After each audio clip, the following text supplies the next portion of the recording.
Hello and welcome to Hobbies and Histories. Today we are reviewing the Battle of Poltava. In 1700, the Great Northern War began between Russia, Saxony, Poland, and Denmark-Norway against Sweden. Charles XII, or Calorus Rex, was the Emperor of Sweden. He won several decisive victories, such as Narwa against a coalition of enemies. Peter the First of Russia, or Peter the Great, began a scorched earth policy once he realized he was losing. The Swedish supplies dwindled, and Charles ordered a march south into Ukraine, where the Cossacks in the region had risen up against the Russian rule. In 1709, Charles had around 20,000 soldiers and 34 cannons, but he was nearly out of food and ammunition. Charles laid siege to the fortress city of Poltava on May the 2nd, 1709. A Russian relief force of 80,000 men constructed several redoubts 4 kilometers north of Poltava. On June the 20th, Charles was struck in the foot by a stray bullet while he was surveying one of the Russian redoubts.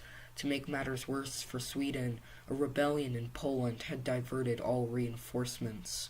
Due to his injury, Charles turned over command of the army to Field Marshal Karl Reinskold. Karl planned an early morning offensive against the redoubts on June the 28th. The infantry was ready for the assault at 2 a.m., but the cavalry was not ready until 4 o'clock. When Karl was asked at 4 o'clock if the assault was to be carried out, he said, "In the name of God, then let us go forward." Within the first hour, the first 2 redoubts were cleared of Russian troops by the Swedes, but an assault on the 3rd redoubt bogged down. 10 Swedish battalions under Lewenhaupt marched past the first few redoubts and took some fortified Russian positions along the way. The orders given to Lewenhaupt were not clear on what to do with the redoubts, so he attacked some and left some alone. The Swedish cavalry on the left wing attacked the Russian cavalry in the rear and forced it to retreat. The Swedish cavalry was ordered to withdraw a half hour later, negating all the gains it had made. The Swedes attacking the 3rd redoubt under Karl Rus were isolated after several attempts to seize the redoubt. During the assaults, Sweden lost over 1,100 men, or a sixth of their infantry. Rus was then forced to retreat to a nearby forest with his remaining 1,500 men. The Russians then attacked the 2 redoubts captured by the Swedish. The Russians took the redoubts and followed up with an attack against Rus's men at 7 a.m. By 9 a.m., Rus was forced to retreat towards Poltava. When he failed to reach the city, he and his men took refuge in an abandoned fort, and at 9:30 a.m., Rus surrendered to the Russians. The Swedes stalled their second assault waiting for Rus's men, unaware of their surrender. Peter the Great moved his men out of their fortified camp, and the Russians slowly moved to engage the Swedish.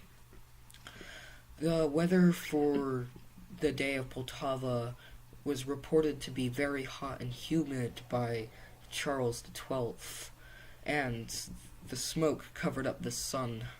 Karl Reinskold ordered the Swedish line to advance at 9:45 a.m. Cannons fired as the Swedish got 500 meters from the Russians. 50 meters from the Russians, the Swedish were hit by a Russian volley. When the Swedes got 30 meters from the Russians, they opened fire. Then the Swedes charged at the Russians with pikes and bayonets. The Swedes were about to break the Russian lines, but they needed cavalry support, and the Swedish cavalry was unable to regroup in time. The Russians extended their battle line and crushed the Swedish left flank. The Swedish right flank was still advancing, and a gap in the Swedish lines opened.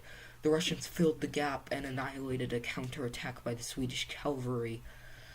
The Swedish line began to fall apart, and small groups of Swedish soldiers escaped to the Ottoman Empire with Charles XII around 7 p.m. The rest were killed or captured.